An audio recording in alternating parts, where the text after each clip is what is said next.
Good evening and welcome to yet another episode of Heartfelt Conversations. Truly excited about kicking off this particular conversation. It's the first in the year 2025, and I have with me a guest I've been waiting to get onto my stage for some time now, and I'm so glad that we finally have her with us this evening.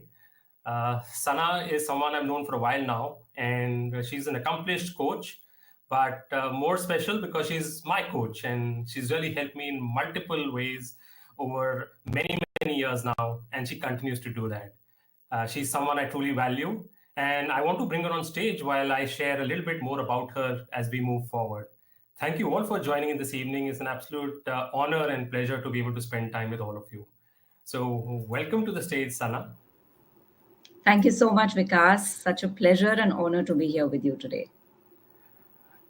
Thank you. Pleasure and honor is all mine, Sana. And I'm so glad we're finally able to make this happen. I was very clear right from the start that you'll be the first guest for me this year because the topic that we've chosen today, building the right mindset for 2025, is something that I wanted to discuss with my community. And I couldn't really think of anyone better to bring in.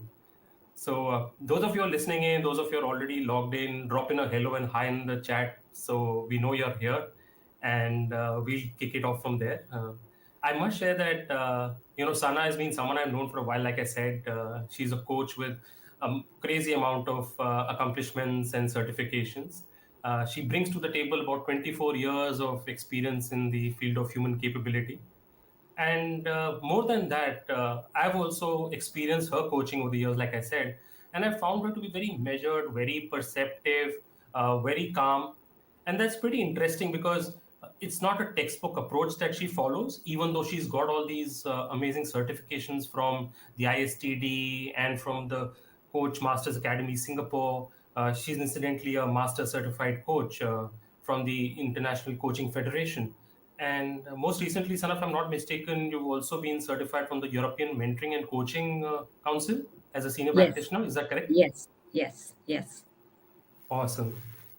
So whether it's experiential coaching, training, coaching for performance, career transitions, change management, Sana's pretty much got me and a host of other professionals all safely handled. So thank you for that, Sana. Firstly, I must acknowledge that and share how grateful I am to you for all that you've done. It's interesting that a person like you has become a coach, and I really like to get into the aspects of it as we go forward because for those who don't know and haven't yet gone to her LinkedIn profile, you'll probably notice if when you do that she started a journey in hotel operations and she was selected by the Oberoi School for or Center for Learning and Development, which is the premium hotel management coaching ground in the country, and people die to get into that institute. So Sana, hats off you for cracking that firstly. I know when I was in my hospitality batch, and that was a dream, training ground or training or institute to get into, and unfortunately didn't make the cut. But really, hats off to you for doing that. What a great start to your career. I know. Thank you so much. Thank you so much for that wonderful acknowledgement and appreciation for my career journey and my path so far. Right off the bat, before I even get into how I became an executive coach, because today's conversation is around the right mindset, I want to give you a peek into my mind, right? So, in this Super. moment, there's a part of my brain which is saying, oh my God, so many nice things said about you. Now you better deliver, right? So that's like pressure. But what I'm going to choose to do is to listen to the other part of my mind, which says, do this with a service mindset and do it with the mindset of not an expert, but coming from a place of experience. So that's Loved the it. internal story that just got triggered while you were saying these wonderful things about me. But I thought I must be honest and bring that up because irrespective of how much we know about mindset, our mind chooses to work on its own in its own way, right? And you can Beautiful. be prepared, you can train it, but what helps more than anything else is awareness, right? So I think that's the part that I wanted to bring in.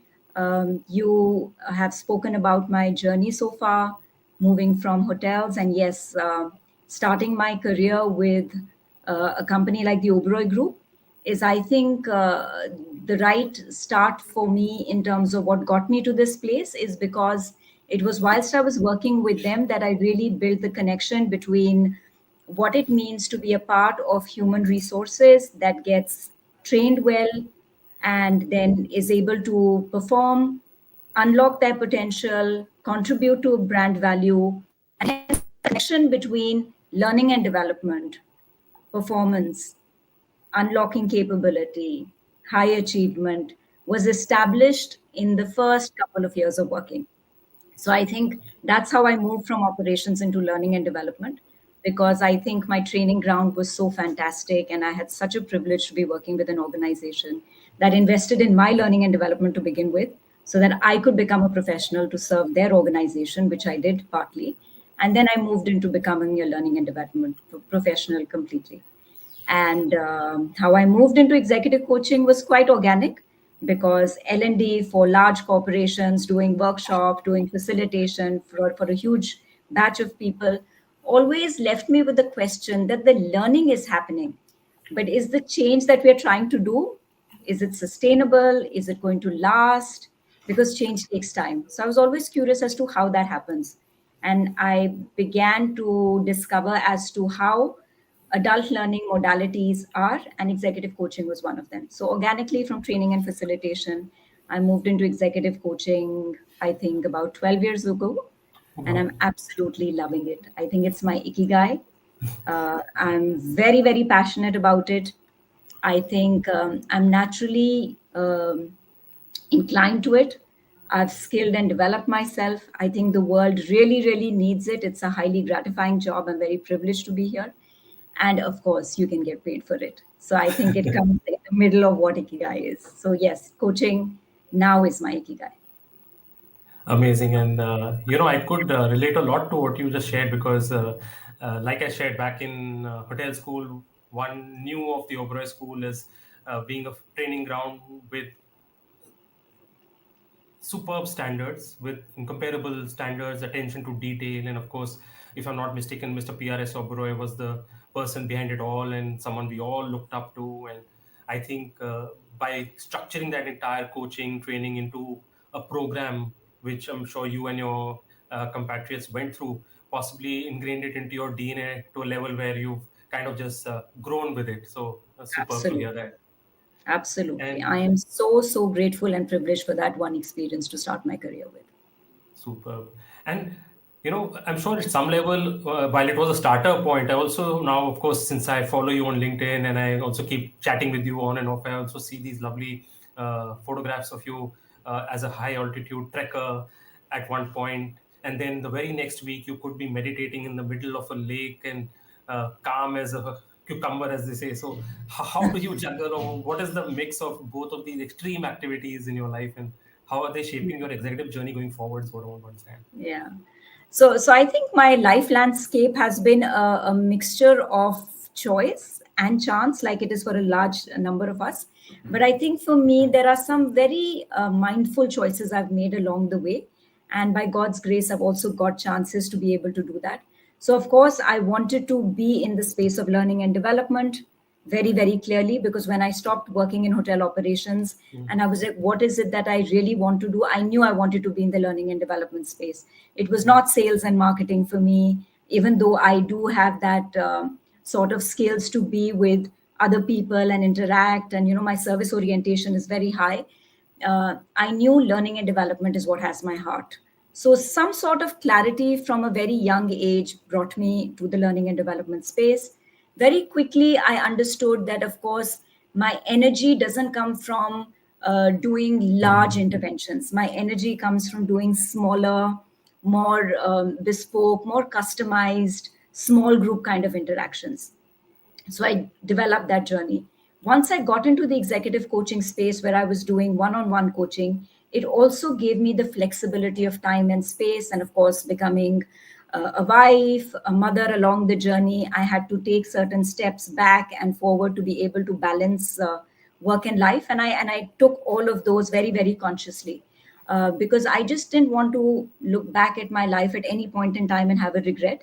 So a lot of them have been very conscious choices. When I became an executive coach, and my daughters, who are now 18 and 20, had become slightly older, and I had more window of time, I think it was at that time that I stopped and asked myself that now that I'm an executive coach, I've become this, I challenge my clients in multiple ways.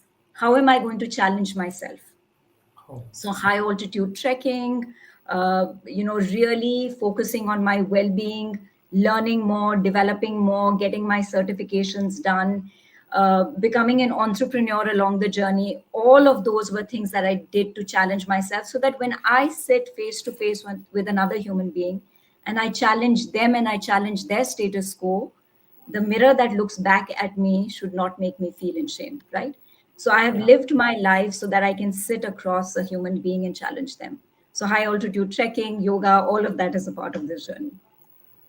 Brilliant. And it just hit me when you mentioned or used the word entrepreneur.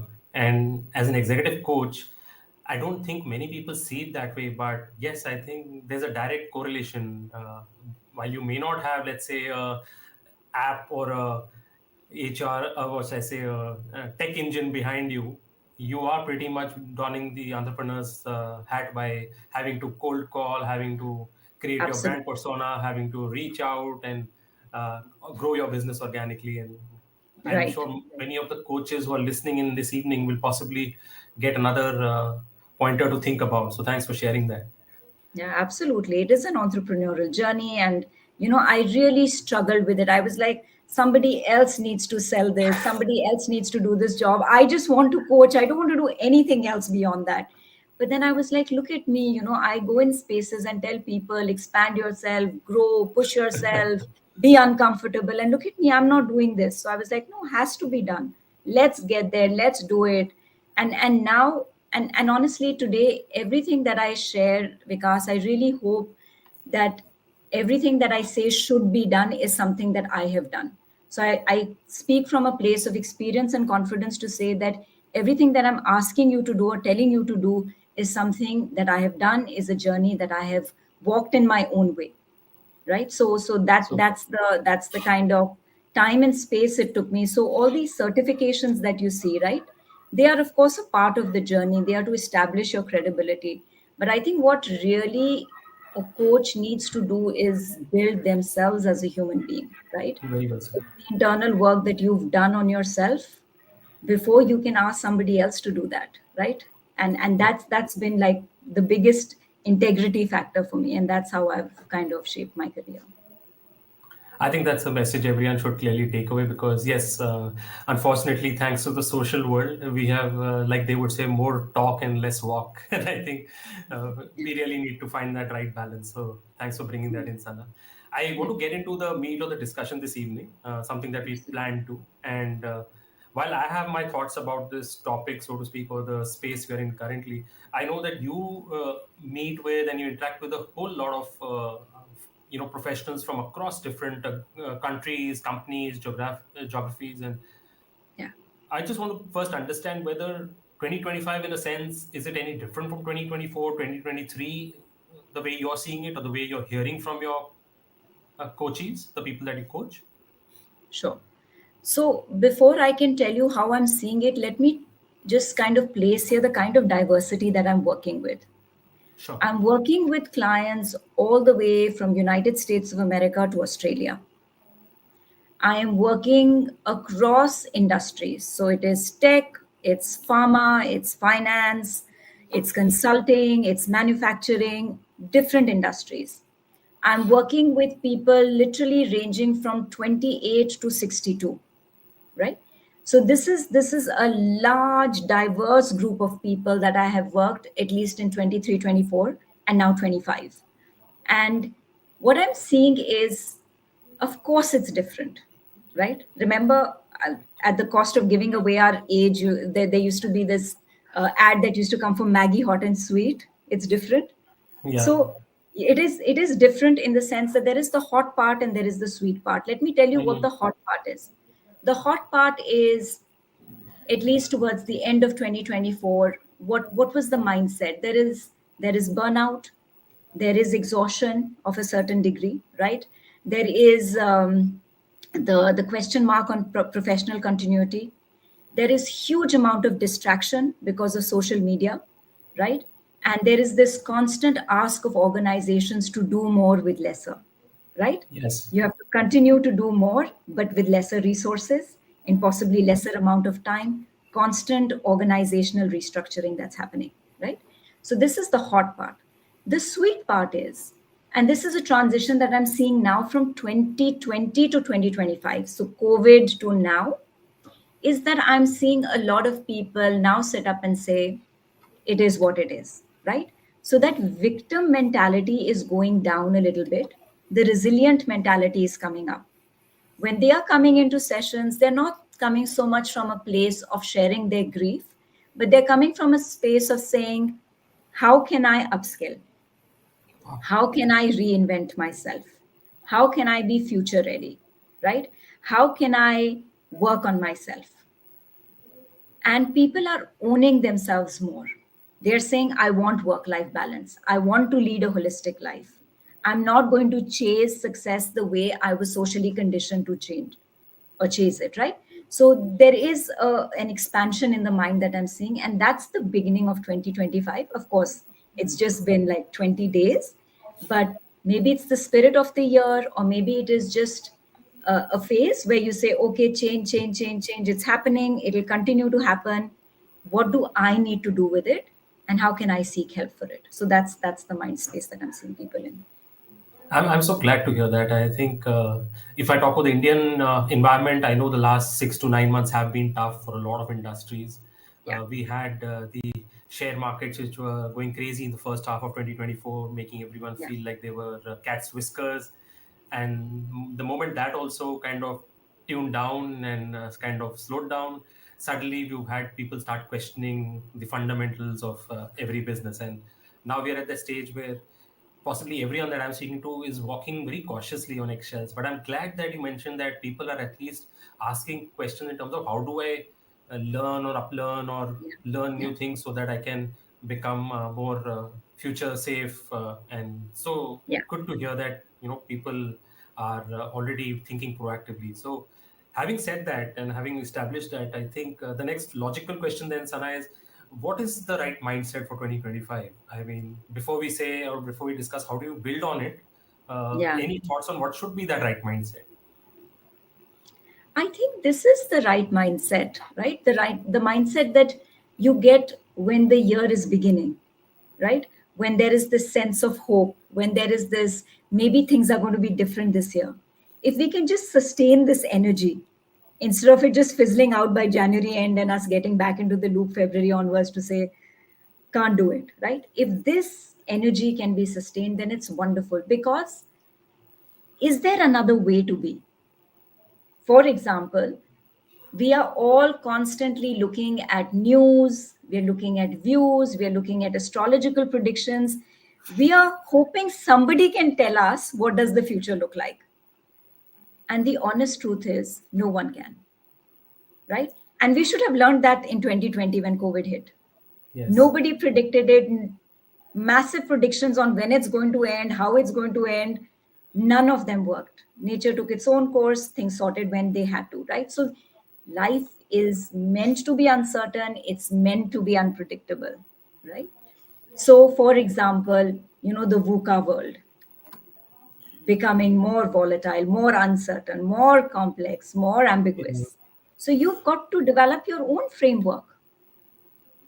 And your framework could also be VUCA, but in a different way. So, for example, the V could stand for what is your personal vision? Mhm. What is it that you want to achieve? What is in your track? Instead of looking left, right, up, down, where do you want to go? So, to have immense clarity on your vision, right?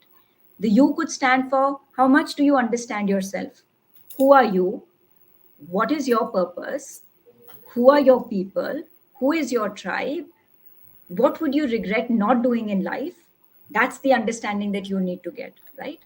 The C could stand for what are you creating? Who is in Mhm. your community? Who are you collaborating with? Who are you connecting with? How are you communicating yourself, right? That could be your C. And A could be What actions are you taking? What attitude do you need to have? Right? So transform that VUCA to help yourself instead of instilling fear in you. Right? Absolutely. And every bad news that we hear, right? There's a war, climate change, stock market falling, uh, political environment not stable, whatever it is that we're hearing, economic downturn, recession, what is it doing to your mind? It's triggering your survival mechanism, right? And that's what causes anxiety, stress, palpitations, all of that. So we have the sympathetic nervous system and we have the parasympathetic nervous system. So by hearing all this news regularly, that's what you're driving. You're triggering your sympathetic nervous system. That's where anxiety is coming. That's where ill health is coming from. So you've got to focus on how to accentuate your parasympathetic nervous system, which allows you to be calm, collected, focused, looking ahead, being sharp, being driven to do what you need to do. So that's the kind of mindset that we need to shift to. Lovely, and that just hit home. So I'm just reading this book called Unwinding Anxiety, and one of the pointers the authors mentioned there is very stark, and it hit me hard. It said that in the last 20 years, the amount of information, data that's hitting us is equivalent to the previous 200 years. And we as Absolutely. human beings are not geared to handle that kind of information and processing of data and all of that. So uh, we frankly don't realize what is actually hitting us or bombarding us day in and day out, and we're still trying to, of course, make our way through it. You also mentioned about people turning to astrologers and trying to make sense of the uncertainty. And I don't know if you're aware, but 2024, one of the biggest, top, fastest growing young startups actually in India has been one which connects astrologers to people. So I an can aggregator of imagine. astrologers in a sense, and that's what people are actually doing, trying to make sense of where the future is, like you said. Absolutely. Whoever can tell me, right? Whoever can tell Yeah, me. Can Sana tell me? Can Vikas tell me? Can someone tell me what is the future of my career? What yeah. is the future of the country? Where can I get a job? How can I grow? Will my children be safe? Will they grow? Which is the best uni in the world? We're just looking for that kind of certainty. And the honest truth is there, or everything is a prediction, Mm. everything is a possibility, nothing is confirmed. So I think if we develop the mindset of saying every day is change, right? And let me be happy with that change, and let me welcome that change, and let me work with that change, then we are better set up to manage whatever comes our way instead of trying to resist it, fight it, is what I'm thinking. Lovely. In fact, my next question was exactly that. How do you tune yourself? How should professionals tune themselves to handle this uncertainty and avoid resisting it? But I think you've already answered it in part. Do you want to expand on it? I can. Uh, so let me just take an analogy. So imagine when you're traveling to a destination with us, right? And you're not very sure of what the weather there is going to be. What is Yeah. the one thing that you do? You prepare yourself, right? You prepare Right. yourself as much as you can before you even reach the destination. So you'll try to look for the weather, you'll speak to a friend who's been there, you'll look up social media to see if anybody's traveled there, any news, views. However, you don't know if it's an uncertain weather condition, it's an uncertain weather condition. But what you do is you pack well. Yeah. So I think as a professional, a great way of packing well is really, really being very conscious about what is the identity that needs to show up for me and what kind of character do I need to build for myself, Yeah. right? If you pay attention to your identity and character and work relentlessly on that, right, then you're very, very well prepared to manage anything that shows up for you, right? So that's the preparation piece. There is some sort of acceptance along the journey to say that whatever comes my way, I'm also happy to accept it. I may struggle with it for a while, but eventually I will embrace it and I am capable enough to handle that because I worked on my identity and my character so much. So it's going from preparation to acceptance to a sense of adventure as well, right? I think we look at life very, very seriously. to be able to live it a little lightly, to live it with a sense of adventure, to live it with a sense of saying that, okay, this is uncomfortable, but if I was endlessly comfortable, I will not grow. So, coming from a space of growth, because adventure gets you growth. And then a sense of surrender as well, right? To say, okay, whatever happens, happens, and I will go along with what comes my way. So, to have a little bit of faith, and honestly, if you look at a particular outcome, there are four things: intention, effort, circumstances, and grace. Yeah. So, intention and effort is under our control, True. circumstances and grace is external. So, we control what we can control, right? Brilliant. So, what is your intention on your goals? What is your intention on your own self? How do you want to make yourself strong enough to deal with whatever comes your way? And then to be able to do it with possibly a smile. Lovely. Superbly expanded. And I think surrendering is something that often gets missed out. Yeah, And if I'm not mistaken, I think I'm possibly hearing about it for the first time.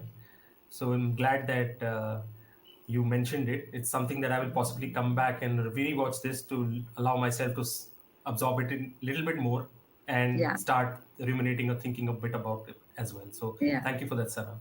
Let's take a 30-second scan of our comments in the yeah. questions So, so that we can bring in our audience as well into the game. And we have quite a lot of people who've been dropping in their comments. Nigel knows you, I think, and he says you are also a tree hugger. Now that's a bit I didn't know. yes. That's my love for nature. Yes, yes. Lovely, lovely, super. Hi, Nigel. We've Nice got to see that. we've got Sai Nair who drops in and says he's excited about being here. Thank you, Sahil. Wonderful to see that you're with us in this moment.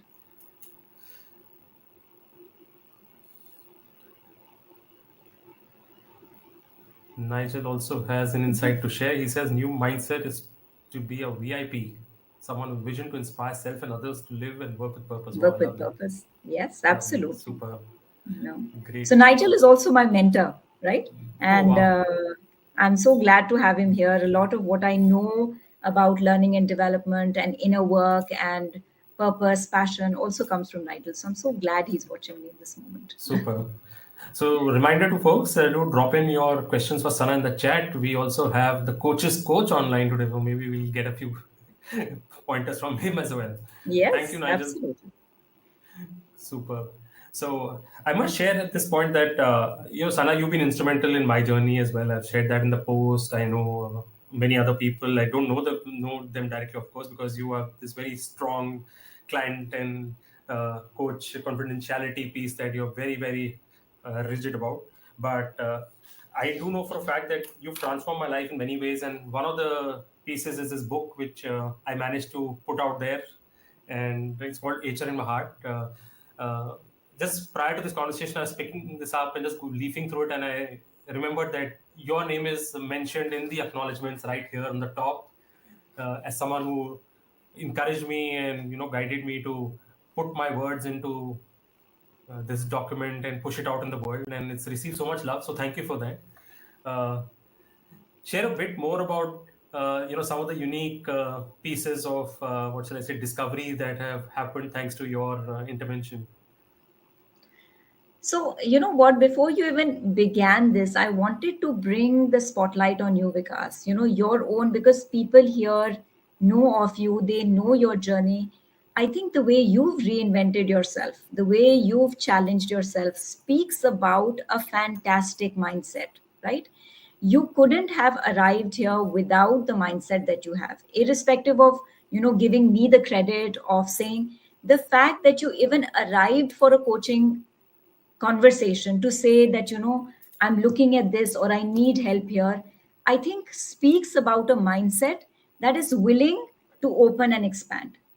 So I think before I can speak about anybody else's journey, that's a journey that I want to begin with, right? Because it is the honest truth. I'm not saying it because there is this some mutual admiration society going on. But that's the honest fact. You know where you were 3 years ago or 5 years ago, and how you've grown with just the creativity, the fire, the desire to do better, to really leverage LinkedIn, to get to know people, to network, and all of that is moving in a certain direction because you had a vision, you had the drive to do this for yourself. So I think when I speak to multiple people, I have learned tremendously from people. There are young people today, who want to become financially independent and then retire early because they want to create social impact, you know. And so Love there that. is FIRE, which is called FIRE, Financial Independence Retire Early. That's an acronym that's being used these days. But retire early, not to chill, but to give back to society and to create social impact, right? I have had sessions where clients have been so disturbed about the war situation in various countries. Like they have taken 2 or 3 sessions just to discover as to how they can contribute and how can they ease what the earth is going through, right? So there is a lot of mindfulness around giving back to the world, and that's what obviously inspires me in their journey. There have been people who've challenged themselves to say that, I want to be an individual contributor all my life. I have been given a promotion, they want me. So these are really lovely tech minds who are very happy to sit by themselves and do their work. But now, because they're so good, they're being pushed towards a promotion to do people leadership. And they're like, don't give me people. I don't like dealing with people. And then through our conversations, they've taken up that challenge. They've gone through it with 2 years. They've excelled. And yet they've come back and said, I love doing that, but I want to go back into the space of individual contribution, right? So that's an inspiring journey. Not everybody wants to go forward or grow this way. There are people who are happy to grow horizontally, or they're happy to look at their growth in multiple dimensions. They just want to take 2 years off to be at home and educate their child one on one versus sending them to an education system, which is the schooling system. So I love these minds that think differently, that think out of the box, that are challenging the conventional way of growth, of being, of living life. So multiple examples like that, starting with you, of course. Superb. And at multiple times I was trying to jump in and disconnect that conversation because it's just awkward having the spotlight on me on this show, because the spotlight is really for you and for our audience who's taken all the time to join us. So, Yeah. but heartfelt gratitude for that, Sana, as always. No, but they can Uh, learn from your mindset for sure. And I don't think there should be any qualms about owning that. So please own that. Thank you so much. But let's move on. My next question is about also something that I know you are very vocal about, is managing your energy. I know just before starting this podcast and going live, you consciously chose to go into the backstage area, and you said, "I want to center myself, get into the zone," and you close your eyes. I saw that happening on the screen. So I know 2025, again, we're coming back to it. It's going to be volatile, it's going to be uncertain and all of that. How do professionals kind of ensure that their energy levels sustain throughout the year, or at least keep them in a right space, and help them navigate these ups and downs with that positive mindset, with a optimistic mindset, if you will? Yeah. So clearly, Vikas, time, energy, attention, this is our currency, right? This is our currency on a daily basis. It's extremely limited, and to become very strong about managing our boundaries around them, right? This is what can sustain it through a year. If we spend our time, our attention, and energy in directions that don't serve us or what we want to achieve or serve others well, then obviously it just goes, right? It evaporates. So, for professionals and especially people that I work with, of course, I start every executive coaching session with breath work because I know time of silence, time of reflection, breathing. This is all stuff which is, of course, spiritually very big, but is now all scientifically proven to keep a mind in the direction that it should. To be able to set our boundaries with social media, to be able to set our boundaries with people that don't serve us, to be able to say that this is, for example, on a Sunday evening, instead of sitting in front of television and getting entertained, which I don't think is wrong, but endlessly entertained. But some people may have switched off their TV and switched on to this at this moment to learn, to maybe be with like minded people. So, to protect your energy is important because energy is the currency that we deal with, right? And if we don't do this for ourselves, nobody else is going to do it. So, one has to be very conscious, very disciplined, and focused around wanting to manage that energy. So, you maintain your energy and you also increase it. You increase it, for example, somebody who likes to work out, somebody who likes to do gardening, somebody who likes to do high altitude trekking, somebody who likes to do meditation, somebody who likes to dance, whatever your joy is, somebody who likes to engage with people. Find your space of raising your energy and then protecting and maintaining it. That's the way I look at it. Lovely. And I must point out to our dear audience that being in Singapore, Sana is now sitting chatting with us at what, 9:30 p.m. your time. Yeah. So again, very kind of you to stretch and do this for us, given that this audience is primarily from India, and the 6:30 p.m. worked well, so I requested her to join at this time. And No, but I know this raises my energy, so hence I'm here. Otherwise, I wouldn't. again, a very purpose Yes. driven action or planning on her part to make that happen. Let's quickly scan in the comments again once and just see if there is something that the audience wants us to look at. Yes, Brigadier Bhasin has a question, and thank you, sir, for joining in this evening. His question is: how do you place the priority of embracing technology and particularly AI in future leaders? Thank you so much, Brigadier Sushil, for asking that question. I think it's just about the curiosity of a child, right? In the sense that we were born as curious people. When we were tiny, all the learning happened only because we were curious, we wanted to know. None of that was possible if we were not curious. It's just as we grow older, we begin to decide what we want to be curious about and what we want to shun. And we start bifurcating and we say, this is what I'm interested in, so I learn about this. This is what I feel is not nice, so I will not learn about it.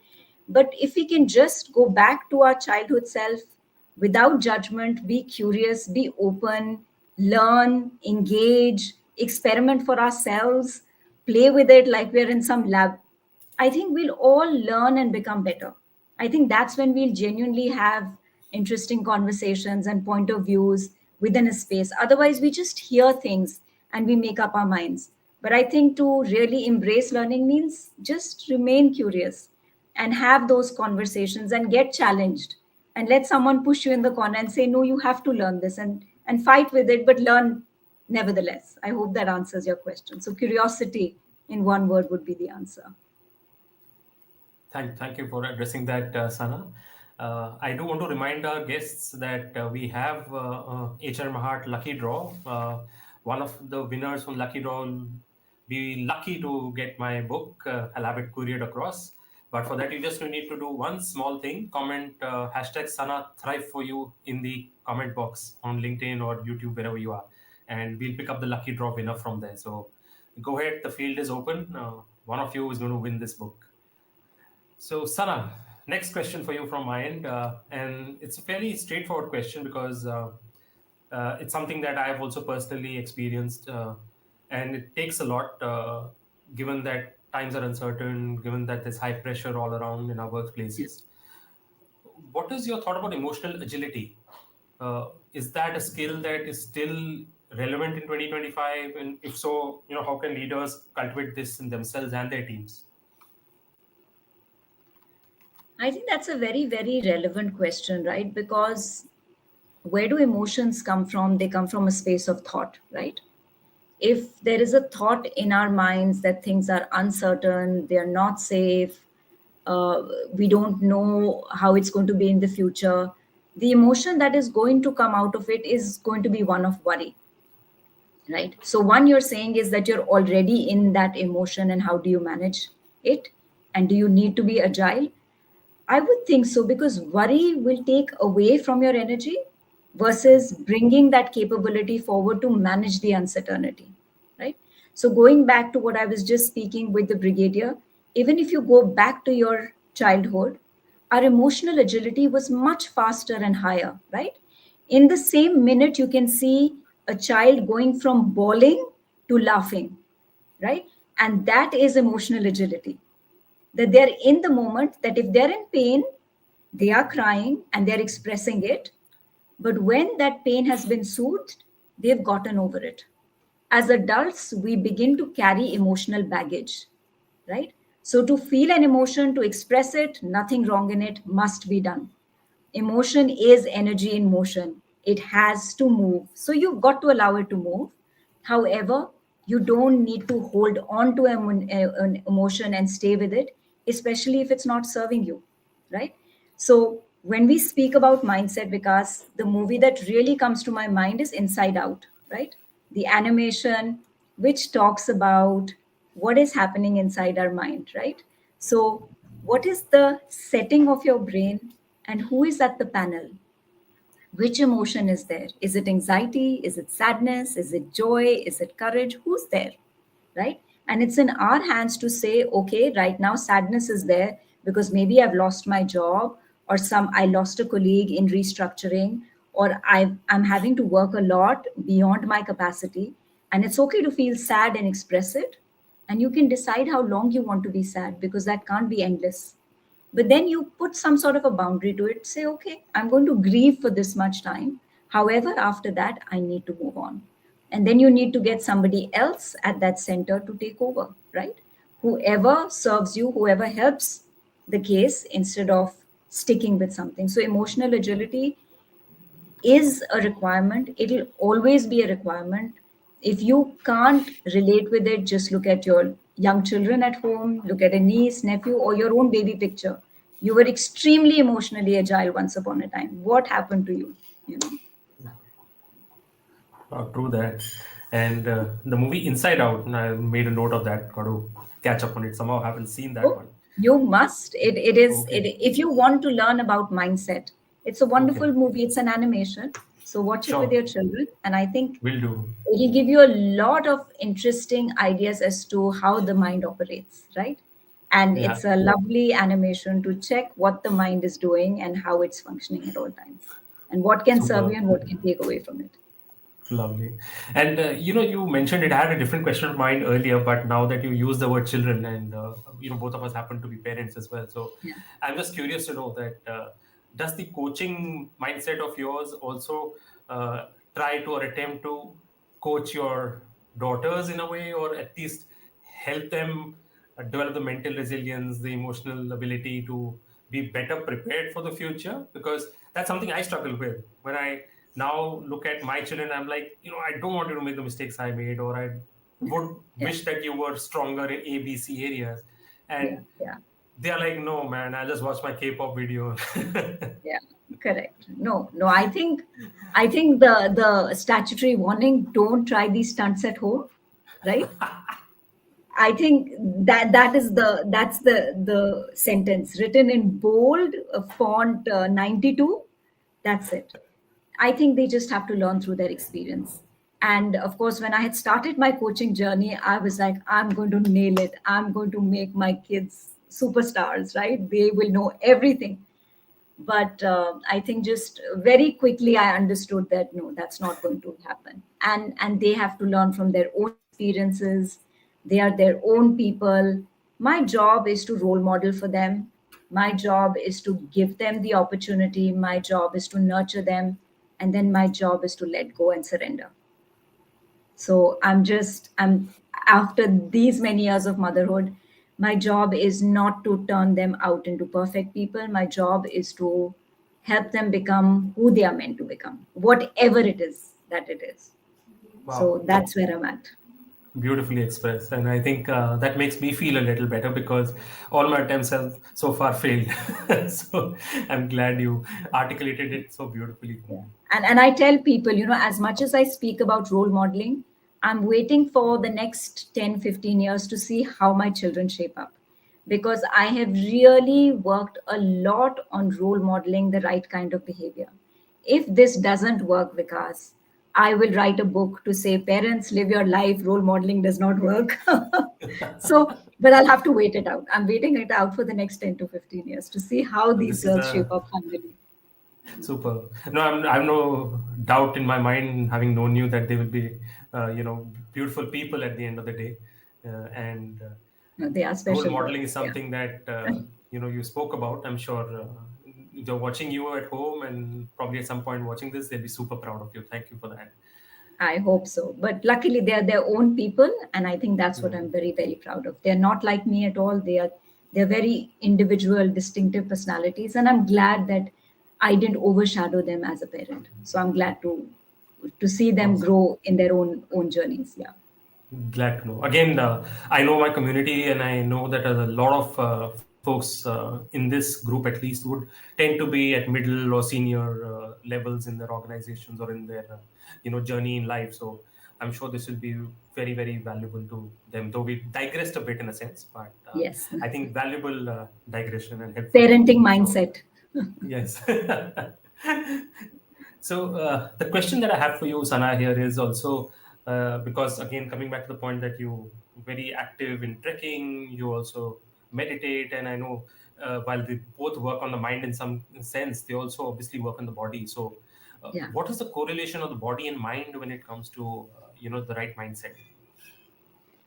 So I think as soon as I began my coaching journey, I think it was around a similar time that I also developed a lot of interest in the aspect of well-being, right? Because Okay. and through all the knowledge and all the experiences that I've gained in the past 14, 15 years, there is a huge relationship between our psychology and our physiology, and vice Okay. versa. So they both impact each other tremendously. You want to make your mind better, work on your body. You want to make your body better, work on your mind. There are fantastic stories and research. Of course, we don't have enough time, but I can give you example after example to tell you what a tremendous impact they have on each other. I don't even know where to begin with, but there is a solid connection.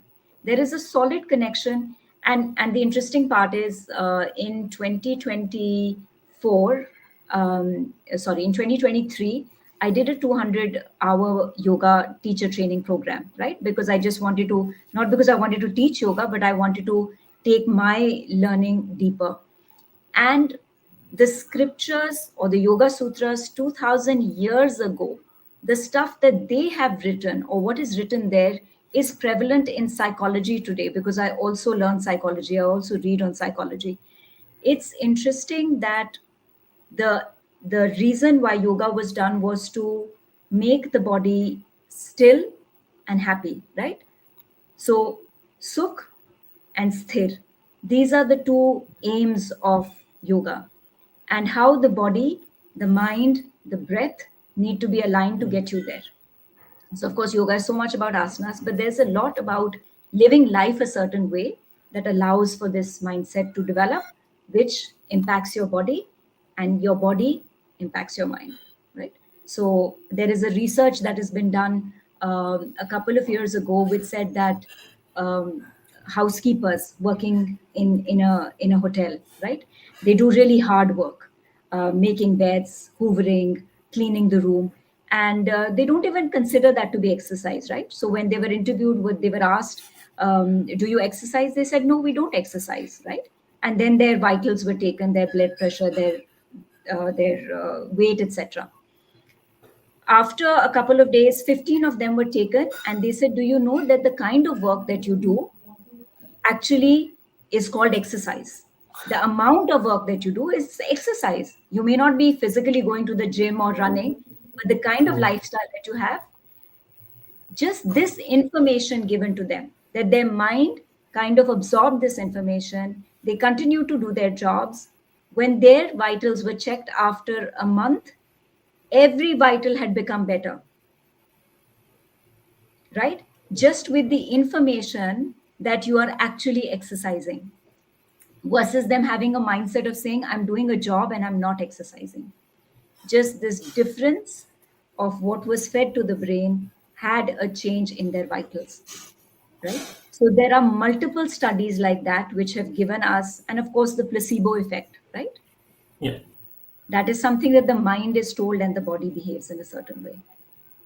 So, all of that, whether it's ice baths, whether it is breathing, whether it is diseases that can be managed by multiple things that we do with our body, all of that is relevant. So, huge, huge, huge connection.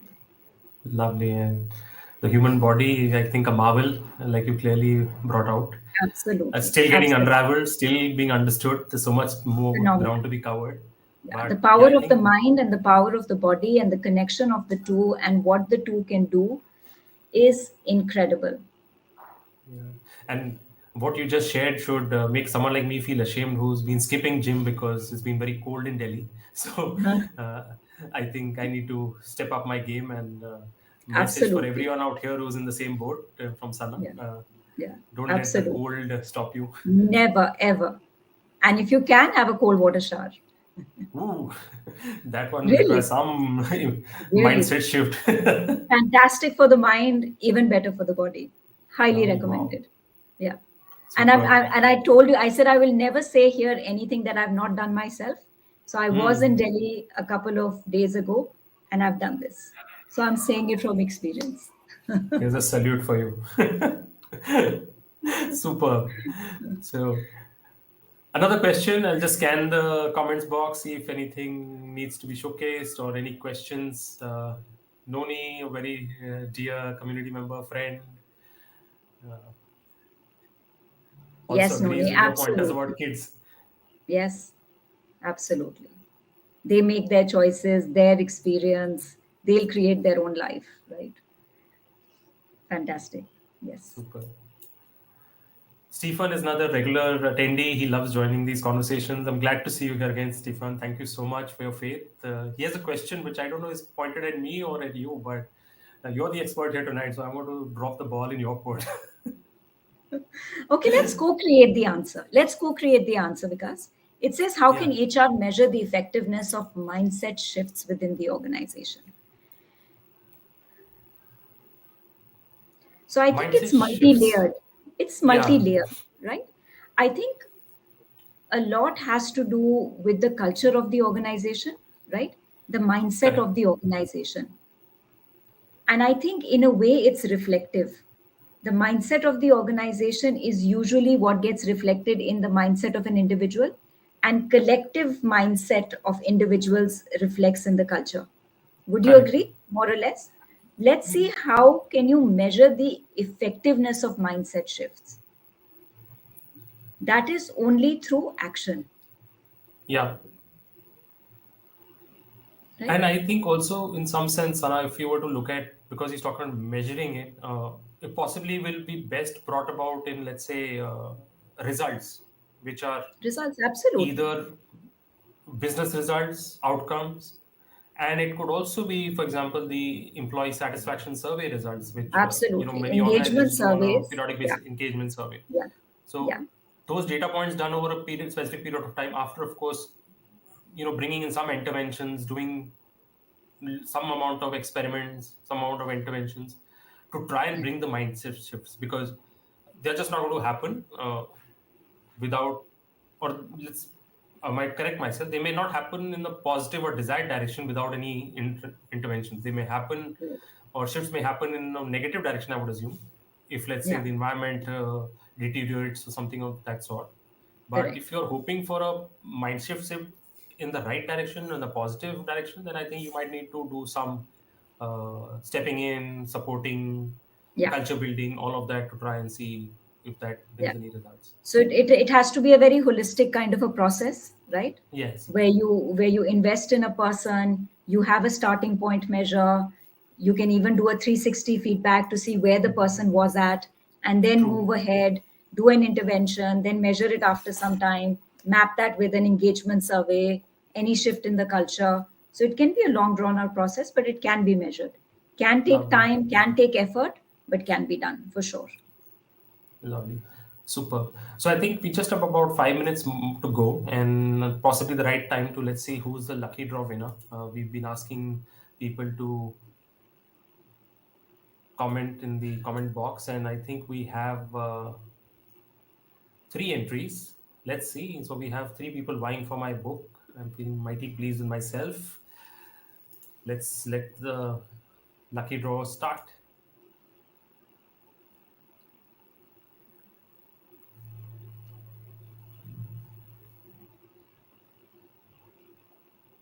Wow, Yay, Deepak. Deepa, Congratulations. congratulations. Superb. So we've got a lot of buntings in the air for you. Congratulations, Deepak. Drop in your address to me as a DM, and I will make sure that this book is couriered to you in this week itself. Thank you so much for participating. Thank you to the others as well who took the time to do so. And I hope you enjoy the book, Deepak. So before we end, Congratulations, Deepak. Sana, sorry. Yeah. Uh, Before we end, I also had one more question, which I think is really a starting point, and maybe you can throw some light on it, and which is about self awareness. Where does that fit in into this whole piece about having the right mindset? I think that really is the starting point, Vikas, right? So, understanding your mindset is a moment of self awareness, which can come through moments of silence, right? Instead of just to become a human being, to be more often, do less, right? From a human doing, move into human being. So spaces of silence, allowing oneself to get bored. I think getting bored is highly, highly, highly underrated. But it's when you're bored that you really get to know who you are as a person. Putting yourself in really challenging situations, right? That is when you get to know who you are. It is when you're stressed and triggered that your character actually comes out. Otherwise, it's so nice to be nice and to be even headed and doing the right thing. But when you're pushed to a corner, that's when your real colors really come out, right? And I think that was the reason that I went into high altitude trekking, was to really push myself into a corner, right? To see when the going is so tough, you're at 50% lesser oxygen, the body is tired, it's the middle of the night, -5 degrees, you're not going to get any medal. You have no clue why you slept in a tent the night before or have been sleeping for 8 days. You're exhausted. You're away from home. How do you show up at that point in time, right?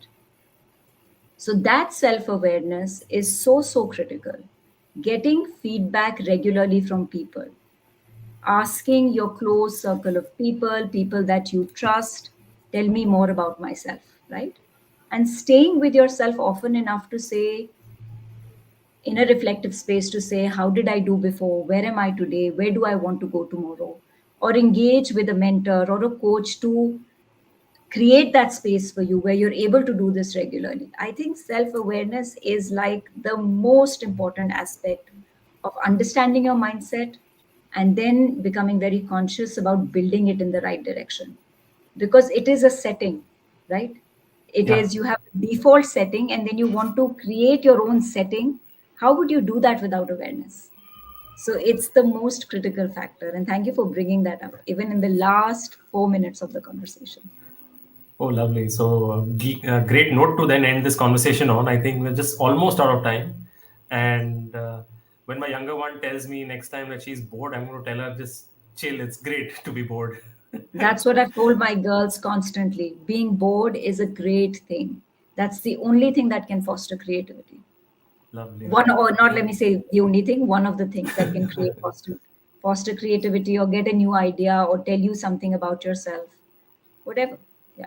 Get super. bored. Yes. But fabulous. I think a lot of learning for us this evening. Thank you so much for taking out the time, Sana. I do want to then ask you one final question, which is I know your trekking interests, but which are some of the peaks that you managed to scale? We'd love to know and get inspired So over I, the week. yeah, so I started with Tiger's Nest in Bhutan. That was the first one. I went as a tourist and didn't know it was a higher altitude trek. So I started with that. Then I went to Malaysia. I did Kota Kinabalu.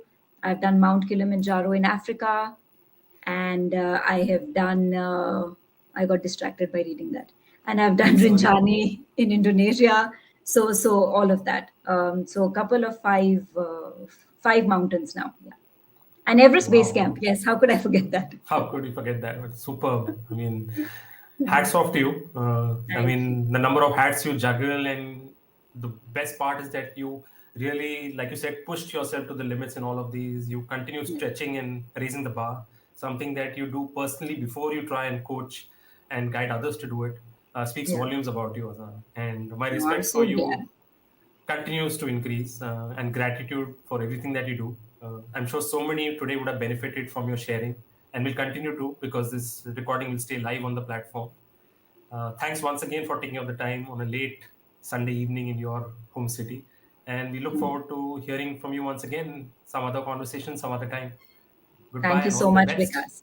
Thank you so much. If one person has taken away one thing from today's conversation, then I think my job is done. Thank you so much for giving me the opportunity. Thank you. And thank you all for joining in this evening. Yeah, Pleasure and really. honor Thank you to so spend much. time with you. Really. Yes. Absolutely. Have a Really. Thank lovely you. week ahead, all of you. Goodbye and thanks. Bye.